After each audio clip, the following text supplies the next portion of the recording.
이 시간에 하나님께서 기억하셨다라는 제목으로 하나님 말씀 전하겠습니다. 시편 105편은 찬송시입니다. 하나님의 신실하심. 한번 시작하신 약속은 반드시 끝내고야 마시는 언약의 신실성을 찬양하고 있습니다. 어제도 그제도 105편을 묵상했습니다. 긴 시편인데요. 시인은 아브라함과 이삭과 야곱, 요셉, 이들의 히스토리를 회상했습니다. 족장들과 요셉을 향하신 하나님의 신실하심이 얼마나 크고 놀라운가를 회고하고 찬양하고 있습니다. 이어지는 오늘 본문도 하나님의 신실하심을 찬양합니다. 오늘 본문을 읽어가다 보면 이스라엘 백성들이 애굽에 있을 때와 이 출애굽하여 광야를 살아갈 때 우리 하나님이 얼마나 신실하게 개입하셨고 그 약속을 얼마나 적극적으로 지켜오셨는지 우리는 확인할 수 있습니다. 24절, 25절 말씀입니다. 제가 읽겠습니다. 여호와께서 자기의 백성을 크게 번성하게 하사 그의 대적들보다 강하게 하셨으며 또 그 대적들의 마음이 변하게 하여 그의 백성을 미워하게 하시며 그의 종들에게 교활하게 행하게 하셨도다. 이스라엘이 애굽에서 나그네로 살고 있을 때였습니다. 여호와께서는 그들을 번성하게 하셨고 강하게 하셨습니다. 여러분, 나그네는 당시 사회적 안전망 바깥에 거하는 사람들이었습니다. 이스라엘은 이 나그네의 삶이었지만 이 창세기 12장에서 아브라함에게 약속하셨던 것, 내 후손이 셀 수 없을 정도로 많게 될 것이다라는 약속이 현실이 되었습니다. 그러나 이스라엘의 강함은 애굽에서는 긴장감이었고 공포감이었습니다. 당연하게도 그들은 이스라엘을 미워했고요. 교활한 행동을 했다고 시인은 기록합니다. 애굽인들의 교활한 행동은 어쩌면 당연한 것이지만 어색하게도 그렇게 행동하게 한 주체가 하나님이라고 시인은 고백하고 있습니다.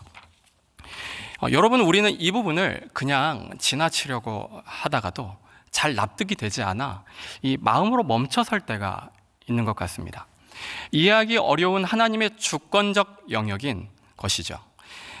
시인은 이 지점에서 별다른 해석을 달지 않고 있습니다. 영국의 구약학자 데릭 키드너는 시편의 특징을 이야기하면서 하나님의 주권에 대해 이렇게 말합니다.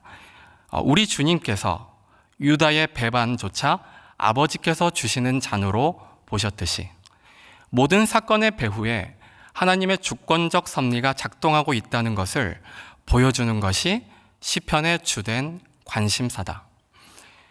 여러분, 사실 우리는 하나님의 약속이 신실하게 성취되는 과정을 이 과정에서 이해할 수 없는 부분이 정말 많이 있습니다. 그러나 분명한 것은 하나님의 이 주권적 섭리 안에서 하나님의 이 신비한 계획 속에서 그분의 약속이 신실하게 이루어졌다는 것입니다. 우리는 이러한 하나님의 신실하심을 찬양하는 것에 초점을 맞추어 찬양을 읽어 나가고 있습니다. 26절, 27절 말씀입니다. 그리하여 그는 그의 종 모세와 그의 택하신 아론을 보내시니 그들이 그들의 백성 중에서 여호와의 표적을 보이고 함의 땅에서 징조들을 행하였도다. 하나님께서는 이 애굽이 행하는 억압과 폭정으로부터 이 이스라엘을 구원하기 위해 대리자를 부르셨습니다. 그 사람은 우리가 잘 알고 있는 모세와 아론입니다. 그들은 하나님의 표적과 징조를 드러냈습니다. 이스라엘과 온 열방은 이성으로는 이해할 수 없는 이런 초월적인 사건들을 만나게 되는 것이죠. 그들은 수많은 사건들을 통하여서 신적 경외심, 이 여호와 하나님에 대한 경외감을 경험합니다. 여러분, 여기서 표적과 징조는 무엇을 가리키고 있습니까? 출애굽 사건에서 우리가 잘 알고 있는 것, 10가지 재앙을 가리키고 있습니다. 여기서 우리가 한 가지 짚고 넘어가야 할 것이 있습니다. 시인이 여기서 등장하는 재앙들을 재앙으로 보지 않았습니다. 표적과 징조라는 단어를 사용하고 있습니다. 이유가 무엇일까요? 하나님께서 이처럼 기이한 일을 행하시는 목적이 재앙이 아니라 돌이킴을 내포하고 있다는 것을 시인은 나타내고 싶었던 것이죠. 시인이 표적과 징조라고 표현한 이유는 회개하고 돌이키기를 원하시는 하나님의 경고와 설득이 있다는 사실을 드러내기 위함이었습니다. 여러분, 애굽 땅에 내려진 10가지 재앙 중에 첫 번째 재앙은 무엇입니까? 제가 성경 공부할 때 이 10가지 재앙을 첫 글자를 따서 외웠었습니다. 피, 개, 이파, 돌, 악우, 매, 흑장. 이렇게 10가지 첫 번째 단어를, 재앙의 단어를 그렇게 따서 외웠었는데, 첫 번째 재앙은 여러분도 잘 알다시피 피의 재앙이었습니다. 애굽의 나일강 물이 온통 피로 변하는 재앙이었습니다. 그런데 오늘 시편에서 특이한 점이 있는데요. 시인이 가장 먼저 기록한 재앙은 흑암 재앙이었습니다. 28절 말씀입니다. 제가 읽겠습니다. 여호와께서 흑암을 보내사 그곳을 어둡게 하셨으나 그들은 그의 말씀을 지키지 아니하였도다. 시인은 본문 이 찬송시에서 특별히 10가지 재앙 중에서 8가지의 재앙만 언급합니다. 순서도 자유롭게 배열했습니다. 그 이유는 아마도 시인의 기억을 더듬어가며 노래했기 때문일 것이라고 우리는 유추해 볼 수 있습니다. 주석가들은 흑암 재앙이 첫 번째로 기록된 것에 대해서 의도가 담겨 있다고 말합니다. 이 흑암이라는 단어는요, 히브리어로 호쉐흐입니다. 단어의 용례를 살펴보니 창세기 1장 2절에서 가장 먼저 사용되고 있습니다. 땅이 혼돈하고 공허하며 흑암이 깊음 위에 있고, 여러분 이처럼 흑암이라는 단어, 이 흑암이라고 번역된 호쉐흐라는 히브리어 단어는 하나님이 빛을 창조하시기 이전의 상태를 표현할 때 쓰였습니다. 흑암 재앙은 하나님의 창조 기사를 생각나게 하는 장치인 것이죠. 그렇다면 여호와께서 이 호쉐흐를 보내셨다는 것은 본문에서 어떤 의미입니까? 애굽 땅에서 바로는 태양과 같은 존재였습니다. 애굽 사람들은 파라오가 태양신의 현현이라고 믿었습니다. 자칭 태양신의 아들이라 여기는 애굽의 바로 왕에게 여호와 하나님은 흑암을 보내십니다. 그렇게 태양신을 무력하게 만드셨습니다. 흑암 재앙은 무엇보다 여호와 하나님의 이 권능을 이스라엘과 온 열방에 적극적으로 나타내 보이시기 위한 중요한 표적이었던 것이죠. 이후 기록되는 다양한 표적과 징조들을 통해서도 하나님은 단호하고 다재다능한 능력으로 대적들을 무력하게 하셨습니다. 다음으로 37절, 38절 말씀입니다. 제가 읽겠습니다. 마침내 그들을 인도하여 은, 금을 가지고 나오게 하시니 그의 지파 중에 비틀거리는 자가 하나도 없었도다. 그들이 떠날 때에 애굽이 기뻐하였으니 그들이 그들을 두려워함이로다. 여러분, 마침내 이스라엘 백성들은 출애굽합니다. 하나님은 애굽에서 은, 금을 가지고 나오게 하셨고 지파 중에 비틀거리는 자가 하나도 없게 하셨습니다. 상반되게 두려움과 공포에 휩싸여 자신의 몸 하나 지탱하기 어려운 애굽 사람들과는 달리 이 이스라엘 백성이 얼마나 건강했는지를 대비하고 있습니다. 이어서 39절에서 41절까지의 말씀은 광야에 나타난 하나님의 신실하심을 찬양하고 있는데요. 시인은 홍해를 건넌 사건은 생략했습니다. 그러나 그 이후에 구름 기둥과 불 기둥으로 보호하셨다는 것, 이 하나님께서 이스라엘 백성들을 보호하셨다는 것에 하나님을 회상하며 그렇게 노래하고 있습니다. 하나님은 광야의 뜨거운 태양의 열기와 밤의 추위로부터 자기 백성을 보호하셨습니다. 또한 먹거리를 구할 때 메추라기를 몰아주셨고요, 하늘 양식으로 그들을 만족하게 하셨습니다. 뿐만 아니라 반석에서 물이 나오게 하셔서 마른 땅이 강같이 흐르게 하셨습니다. 이 모든 기이하고 신비로운 사건들은 출애굽 때부터 약속의 땅 가나안에 들어가기 전까지 40년 동안 지속되었습니다. 여러분, 이러한 놀라운 일들이 가능했던 이유를 최종적으로 시인은 무엇 때문이라고 노래하고 있습니까? 42절 말씀입니다. 이 말씀 함께 읽겠습니다. 시작. 이는 그의 거룩한 말씀과 그의 종 아브라함을 기억하셨음이로다. 시인은 하나님께서 거룩한 말씀과 그의 종 아브라함을 기억하셨기 때문이라고 말씀합니다.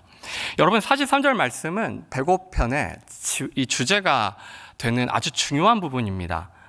하나님은 아브라함과 맺은 언약을 기억하셨고요. 하나님의 주권적 섭리 가운데 하나님의 때와 방법으로 언약을 지켜오셨습니다.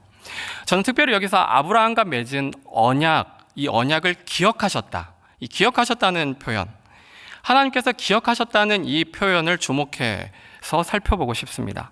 시편 105편에서는 하나님을 기억하셨다라는 말씀이 초반 8절에서 나오고요. 이곳 이 42절에서 두 번 등장합니다. 처음과 끝 부분에 이 아브라함의 언약을 기억하셨다는 표현을 배치하면서 강조하며 이 시를 마무리하고 있는 것입니다. 이 기억하셨다는 말뜻은 하나님께서 잠깐 잊어버리셨다가 다시 기억을 떠올리셨다, 그런 말씀이 결코 아닙니다. 이 구약의 용례를 살펴보면요, 기억하셨다는 말에는 하나님의 적극적이고 능동적인 행동까지 포함된 단어라는 것을 알 수 있습니다. 이러한 의미를 알고 우리가 기도한다면 어떻게 기도할 수 있을까요? 하나님, 저를 기억해 주세요 라는 이 기도의 의미가, 하나님, 저를 기억해 주세요, 이것이 하나님, 저를 잊지 말아 주세요 라는 그런 뜻이 아닌 거죠. 하나님, 저를 위하여 적극적으로 행동해 주세요 라는 의미가 되는 것입니다. 말씀을 마무리합니다. 얼마 전에 제가 군선교를 다녀왔습니다. 군에서 이 만난 장병들에게 하나님께서 이 삼위일교회를, 우리를 군에 보내셨다는 것을 이야기해 주고 싶었습니다. 이 군 장병들에게 전한 메시지의 일부를 간략히 요약해 보면 이렇습니다. 군 장병 여러분, 삼위일교회 청년들은 오늘 이 시간을 위해서 하던 일을 멈추고 휴가를 내고 등록비를 내고 이곳에 왔습니다. 우리가 여러분을 위문하러 온 것은 단순히 위로할 시간과 능력이 많기 때문에 온 것은 아닙니다. 우리는 하나님이 어떤 분이신지 궁금해서 왔습니다. 여러분, 사실 우리는 하나님을 믿지만 하나님에 대해서 모든 것을 알고 있는 것은 아닙니다. 하나님은 신이셔서 우리가 모르는 미지의 영역, 신비로운 영역이 많이 있습니다. 때로는 하나님에 대해서 우리가 오해할 때도 있습니다. 그러나 우리가 하나님에 대해 분명히 믿는 것이 있습니다. 하나님의 사랑은 정말 크시다는 사실입니다. 우리는 그분의 사랑이 정말 크시다는 것을 믿기에 이곳 군에 왔습니다. 우리는 그토록 크신 하나님께서 이곳 군대에 어떤 사랑의 모습을 보여주실지 정말로 궁금해서 왔습니다. 경험하고 싶어서 왔습니다. 여러분을 통하여서 그 사랑을 배우고 싶어서 왔습니다.